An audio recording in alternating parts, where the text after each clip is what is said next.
Hello friends, பார்த்தோன்னா இப்போ நான் அந்த நம்மளோட ஃபைலை ஒரு வேரியபிள் அசைன் பண்ணியிருக்கேன். ஏன்னா இப்போ நம்ம இந்த வேரியபிளை தான் நம்ம எக்கோ பண்ணி பார்க்க போகிறோம்.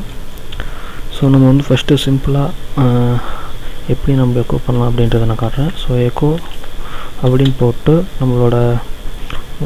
நம்ம எந்த வேரியபிளை டிஃபைன் பண்ணியிருக்கோமோ, அதாவது இப்போ பார்த்தோன்னா இந்த ஃபைல் எல்லாமே நம்மளோட இந்த $XML அப்படின்ற வேரியபிளை தான் அசைன் ஆகிருக்கும். ஸோ ஃபஸ்ட்டு $XML அப்படின்னு நம்ம போட்டுடலாம். அப்புறம் இதுக்குள்ளார நம்ம என்ன பார்க்கணுன்றதுக்காக இந்த சிம்பிள் நம்ம யூஸ் பண்ண போகிறோம். தென் பார்த்தோன்னா நம்ம இந்த ப்ரொடியூசர் அப்படின்றதுக்குள்ளார தான் நம்ம எல்லாத்தையும் ஒர்க் பண்ண போகிறோம். ஸோ நம்ம டைரெக்டாக அந்த ப்ரொடியூசர் அப்படின்றதுக்குள்ளார நம்ம போயிடலாம். ஸோ நாங்கள் ப்ரொடியூசர் அப்படின்னு நான் கொடுக்குறேன். ஸோ இப்போ நான் சொன்னேன், அதாவது 0 1 அப்படின்ட்டு. அது என்ன மீனிங் அப்படின்னு பார்த்தோன்னா, நான் ஆல்ரெடி எந்த ஒரு PHP லாங்குவேஜ்லையுமே பார்த்தோம், அதாவது PHPனாவே ஃபஸ்ட்டு 0 இப்போ இந்த சீனு அப்படின்றதுலேயே எடுத்துக்கிட்டிங்கன்னா முதல்ல 0 அப்புறம் 1 2 3 அப்படின்றத ஆர்டரில் தான் எடுத்துக்கும் அப்படின்ட்டு நான் ஆல்ரெடி சொல்லியிருந்தேன். ஸோ அதே ஃபார்மேட்டில் தான் ஃபஸ்ட்டு இருக்கிறது 0, செகண்ட் இருக்கிறது 1, அதேமாதிரி தேர்டு இருக்கிறது 2 அப்படின்ற மாதிரி நம்மளுக்கு அசைன் பண்ணிக்கும். ஸோ இந்த இடத்துல நம்ம எந்த ப்ரொடியூசரில் இருந்து நம்ம வேல்யூ எடுக்கணும் அப்படின்றதுக்காக நான் கொடுக்குறேன். ஸோ 1ன்னு கொடுக்குறேன். ஸோ 1ன்றது பார்த்தோன்னா இது.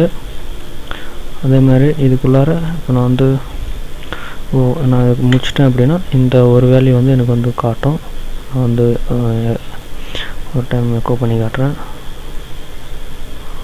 ஸோ ஏதோ எரர், சாரி, அதாவது இந்த ப்ரொடியூசர் அப்படின்றதுக்குள்ளார நம்மளுக்கு எது வேணும் அப்படின்றத நம்ம கொடுக்கல. ஸோ அதனால தான் அது அப்படி நிற்கிது. ஸோ இந்த இடத்துல நம்ம டைரெக்டாக இந்த ப்ரொடியூசர் அப்படின்றதுக்குள்ளார இருக்கிற நேம் அப்படின்றது நம்ம டிஸ்பிளே பண்ண அப்படின்னு நான் சொல்கிறேன். ஸோ நம்ம இந்த சிம்பிளை போட மறந்துடாதீங்க, இல்லைன்னா எரர் காட்டும். ஸோ நான் சேவ் பண்ணிட்டு பார்த்தீங்கன்னா தெரியும், இப்போ மணி அப்படின்ட்டு வந்திருக்கு. ஸோ பார்த்தோன்னா இப்போது இதே இடத்துல இந்த ப்ரொடியூசர் அப்படின்றத நான் மாற்றுறேன், 0ன்னு போடுறேன். ஸோ 0ன்றது பார்த்தோன்னா இந்த இடம் சீனு அப்படின்ட்டு வரும். அதுக்கு முன்னால் இதிலே ஏஜ் அப்படின்றது இருக்குது. ஸோ அதையும் நம்ம ஒரு டைம் கால் பண்ணி பார்த்துப்போம். மணி, அதே மாதிரி டாட் வச்சுட்டு இன்னொரு XML.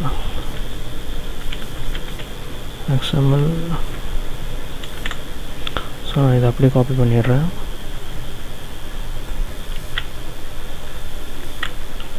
ஸோ இதில் இருக்கிற நம்ம ஏஜ் அப்படின்றத நம்ம கால் பண்ணுறோம். ஸோ அதுக்கு நடுவில் இங்கே ஒரு கொட்டேஷனுக்குள்ளார மணி ஈஸ் அப்படின்ற மாதிரி போட்டிருப்போம். ஏன்னா அந்த நேமும் அப்புறம் ஈஸ் அப்படின்ற மாதிரி வரட்டும். ஸோ நான் சேவ் பண்ணிட்டு இப்போ நான் ரன் பண்ணி காட்டுறேன்.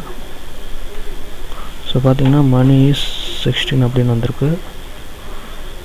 இதுக்கு முன்னாடி இந்த இடத்துல ஒரு ஸ்பேஸ் விட்டுக்கலாம். ஸோ நான் சேவ் பண்ணிட்டு இப்போ ரெஃப்ரெஷ் பண்ணுறேன். ஸோ மணி இஸ் 16 அப்படின்ட்டு வந்திருக்கு. ஸோ இந்த இடத்துல நம்ம ப்ரொடியூசரை சேஞ்ச் பண்ணிங்க அப்படின்னா அதுக்கு தகுந்த மாதிரி அதுவும் சேஞ்ச் ஆகும். சேவ் பண்ணிட்டு இப்போ நான் ரெஃப்ரெஷ் பண்ணுறேன். ஸோ பார்த்திங்கன்னா சீனு இஸ் 16 அப்படின்னு வந்திருக்கு. அதாவது இங்கேயும் ப்ரொடியூசர் நம்ம சேஞ்ச் பண்ணல, சாரி. இப்போ இங்கேயும் 0 போட்டுடுறேன், ரெஃப்ரெஷ். ஸோ பார்த்திங்கன்னா சீனு இஸ் 20 அப்படின்ற மாதிரி வந்திருக்கு. ஸோ இந்த மாதிரி தான் நம்ம ரொம்ப ஈஸியாக நம்மளோட வேல்யூஸை அதாவது நம்மளோட XML ஃபைல்ஸை நம்ம ரீட் பண்ணி பார்த்துக்கலாம். ஸோ இதனால் என்ன யூஸ் அப்படின்ட்டு நீங்கள் கேட்கலாம். அதாவது இப்போ யூடியூப் அந்த மாதிரி எல்லாம் பார்த்தீங்கன்னா இப்போ இது சிங்கிளாக நம்ம ஒரே ஒரு ப்ரொடியூசர் நம்ம க்ரியேட் பண்ணி அதில் நம்ம வேல்யூஸ் எல்லாம் பார்த்துட்டு இருக்கோம்.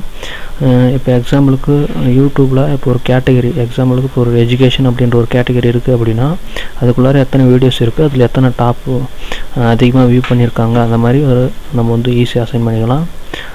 அது உங்களுக்கு கன்ஃபியூஸாக இருந்துச்சுன்னா இப்போ ஒரு வெப்சைட்டே எடுத்துக்கோங்க. இப்போ என்னோடய skyfree.in எடுத்துக்கிட்டிங்க அப்படின்னா இப்போ PHP அப்படின்ற ஒரு டேக் உள்ளார, அதாவது PHPக்குள்ளார எத்தனை லிங்க்ஸ், அதாவது எத்தனை டைட்டில்ஸ் இருக்குது அப்படின்றத நம்ம ஈஸியாக அசைன் பண்ணிக்கலாம்.